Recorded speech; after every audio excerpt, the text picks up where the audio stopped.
Penguin Zero, MoistCr1TiKaL, Moist, Charlie, Charles White Jr., whatever you call yourself. I believe P. Diddy is an innocent man. Yeah, I'm just messing around. Just yanking your chain. I'm actually here to talk about Charlie's opinion and video on Squid Game Season 3. Overall, I'll just jump right into it. I just don't think the season was as bad as he thought it was. I know it was just his opinion, but this is going to be just my opinion on the season as a whole and why I kind of disagreed with what he was saying about it. Now, I am going to just preface by saying I don't disagree with any of the positives that he had to say about the show, and any problems he had with the show that I don't bring up or give my perspective on. It just means that I agree with those points that he made. Big spoiler warning. Obviously, I'm talking about Squid Game Season 2 and 3. If you have not watched either of those seasons, do not watch this video unless you don't care. Then I don't care. You can watch if you want. Season 3 doesn't really give you answers for a lot of the things that it was gearing up towards. It felt like Season 2 was setting a lot of building blocks for things that would be answered in Season 3. Best example, let's just get one right away, rip a band-aid off. The detective. So I do agree that the detective had very little to do narratively in Season 2 and Season 3. He was kind of just there to be there. But I think the main purpose of that storyline with the captain and the detective, it was just kind of to show the reach that the games have, how much reach the frontman has, and all the strings that he can pull to get what he wants. To really show how much they're willing to do to keep that island hidden, keep it off the grid, all the steps they're willing to take. And I also kind of saw it as a test from In-ho to his brother, the detective, kind of to just see how far he'd be willing to go to really keep searching, being resilient, and finding that island. The detective making it there to the island showed In-ho, okay, the detective, my brother, he's really serious about this. He has determination. The frontman, In-ho, probably low-key respected the hustle. That's why he gave him the money and the burden of a child. Because in a way, the detective kind of beat the games that the frontman set up for him before to win his way to get to the island. You know what I'm saying? He had to find the island, take out the captain after he betrayed him, get to the front man. It's not a lot, but it seemed kind of set up that way, purposefully. And I thought maybe it could have been to try and get the detective to understand the front man's perspective on the games and the questionable morals behind it all, Because, think about how many people the detective had to sacrifice to find his way to that island. How many people he left behind to get what he wanted, in a way. He wanted to get to this island. He hired all these people. He essentially just used them to get what he wanted. All the help he received from other people, majority of them are dead or wounded. The detective essentially sacrificed these people for what he thought was the greater good, trying to find the games to put an end to them. In-ho, he's sacrificing these people he sees as lower class, as trash, because he's trying to help change the lives of the people that are able to make it to the end and win these games. He thinks it's fair. You see what I'm saying? It's kind of, a little bit. They're both using other people to do what they think is good, to get to what they think is the better option. One wants to end the games, and one wants one person to be better off and be wealthier and no longer have to live in the streets, because he thinks that they earned it. It's just something to think about while you're watching the show, It may not have led to anything per se, but it gave you something to think about while you're watching. And it also gave them a reason to tie in the detective, by handing him the baby at the end. He's the one who has to raise the baby now. So, let them bring those two things together. And I don't think the detective needed to discover anything about the games or the island, any of the lore. I don't think it was necessary for him to figure out anything, because I like the mystery surrounding the games, what kind of led up to it, why why they decided to create them, I don't really need reasoning behind it, because, the reasoning is probably just going to be for entertainment. I mean, that's really all it is. It's just entertainment. We don't need to be told that. I mean, we can see that. I don't need to know why Inho is doing what he's doing. We saw bits and pieces in the flashbacks of him going back, why he, his breaking point, which is what he was trying to get Jihan to do, trying to get him to his breaking point, but he wasn't successful in doing that. I don't need to see like the full-on turning point and when he decided to be the front man. Like, we know he just took up the mantle. That's all we need to know. I just don't think everything needs to be answered. Like, I think we got enough answers. We can fill in the blanks ourselves, because I like doing that. I like filling in the blanks myself with some of like my own theories. Other people like doing the same thing. It's, it leaves the door open for, people to speculate. And again, just to say, I don't think any of that is like the right way to think of it. Like, that must be the right way you have to think about it, so it makes it important. It's just the way I thought about it while I was watching. And, just like, I'm not trying to prove Charlie wrong. That's the way I saw it. He saw it one way, I saw it this way. So that's just. And Daiho doesn't get anything to do other than say, I lied about everything because I wanted to be cool. I wanted you guys to think I was cool. You don't get a whole lot out of that character. He just says, like, I wanted to be cool. It's like, okay, well, that's not a whole lot of payoff for this character that we built up. I felt like there could have been more there. I don't think Daiho needed to have some kind of crazy payoff for his character. I mean, I think the way he went out was the natural progression for the character in the story. Jihan, he doesn't want to accept the fact that he got all of those people killed in the rebellion, or like at least an early death. They probably would have got killed later on, but he technically got them killed early. He didn't want to accept that, so he pushed the blame onto somebody else. Daiho, he's just a normal guy. He's trying to survive the games and make it out because he wants to be wealthier. He needs the money to pay off his debts like everybody else. He's just a normal, chill guy, and he doesn't have a lot of faith in himself, so he's trying to fit in. He's trying to do everything he can to make friends in the Squid Game so he can make it to the end. And we saw in plenty of his scenes from season 2, he's got a good heart. He wants to include everybody. He wants to be there for people, but he got scared. He got scared, and naturally, Jihan, like I said, this is kind of almost his breaking point. He needs someone else to blame because he doesn't want to believe that his rebellion, his idea, it was his fault. He doesn't want to believe that. And I feel like a lot of people, if they were in Daiho's situation, like, they would also lie to fit in with their group of people to ensure their survival. I'm not saying I would. I mean, maybe I would. I don't know. I don't know what I would do in that situation. But, like, you want to make friends in that place, or else you're going to be falling behind, and you don't want that. I mean, to me, it kind of sounded like Charlie was just making it sound like he thought there should have been more to that character, but I just don't think there needed to be. Daiho, he served his purpose to the story, and, not every character needs their big triumphant moment. Not every character that is shown prominently needs to have that big hero moment. I just don't think that's necessary, because I think the writers wanted to show that, like, in the real world, life is not always fair. And I know it's a show, and you can write whatever you want, you can do whatever you want. The viewers should just suspend disbelief. But that gets kind of old, And in a show like Squid Game that tackles so many real world analogies, it just makes sense to me for them to show how not everyone gets a happy ending, and not everyone gets taken out on their own accord. Even if Daiho had came back with the ammunition, he probably would have just gotten killed. And he knew that. There was no way they would have been able to fight their way off of that island. And he got scared.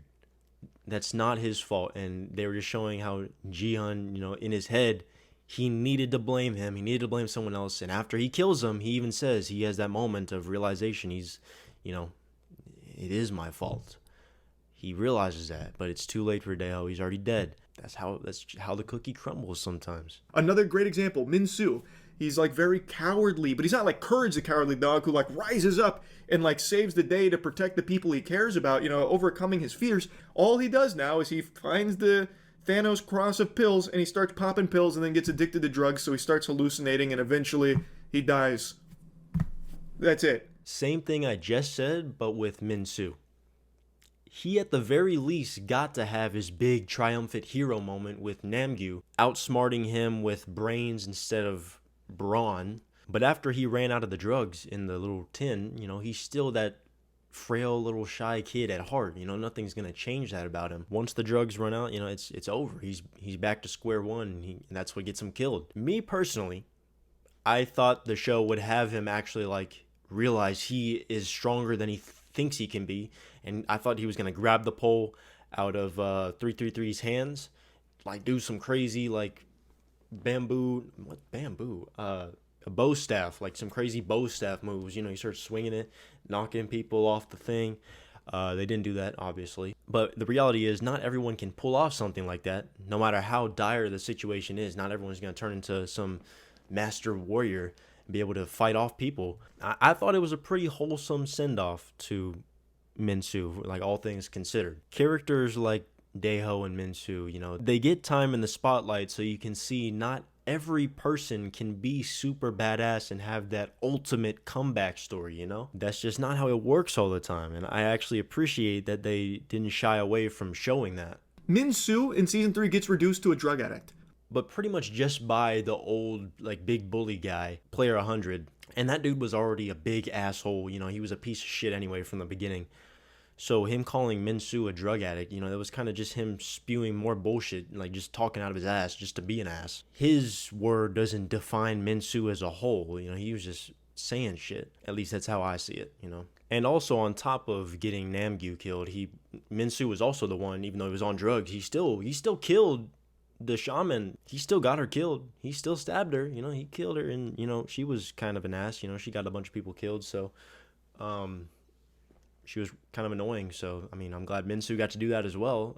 That's two payoffs right there. He got to do shit, at least. Another big example of why are we doing this, please, you're embarrassing me, is the VIPs. I didn't like them very much in season 1. It was just cartoonishly over the top. And here it's even more cringe. Holy. I disagree. I think the VIPs are some of the best characters in Squid Game. Is what I would say if I was a lunatic. Get shit out of here. I hate the VIPs. They're annoying as hell. I was so sad that they brought them back. When I saw that in the trailer, I almost just said, I'm not going to watch the season. I just can't. But I do want to say that I think they make them super cringe on purpose. I'm going to give them the benefit of the doubt because a lot of, rich assholes like them are cringe and act snobby and cocky and are usually like soulless husks just puppeteered by their cash. And them not getting their comeuppance, it kind of shows you just how much they're in power and how much control they have. It's supposed to make you sick and hate them even more. It kind of lets the viewers know that these games will likely never get completely shut down. They're going to continue getting away with it because that's just how reality goes sometimes. I kind of made the joke about P. Diddy in the beginning, but in that video, we like if you watched it, Charlie talks about how P. Diddy, he kind of gets off scot-free, I don't think they've said anything else yet, but the maximum he can really get is 20 years, and there's really not a lot of faith that he's gonna get that that many years. So, that right there just shows you. Rich assholes, they get away with whatever they want, and they don't always get their comeuppance. Right there, that's life imitates art. All of the characters we've cared about up until this point are dead. So it takes a lot of the oomph out of the final game because you don't care what happens to them. Like, it's just underwhelming. Again, that whole thing was played without people we cared about in the first place anyway. I think it was a huge misstep. I cared about Myung-gi, not as much after he killed player 120, Hyun-ju. I'm probably butchering these names, by the way. Forgive me. But like Charlie said, he was just killing blue players to get more red players killed in the long run to like further protect his girl. And, he was getting too crazy with it. He happened to kill Hyun-ju after letting it get to his head. And then he went, that killing spree.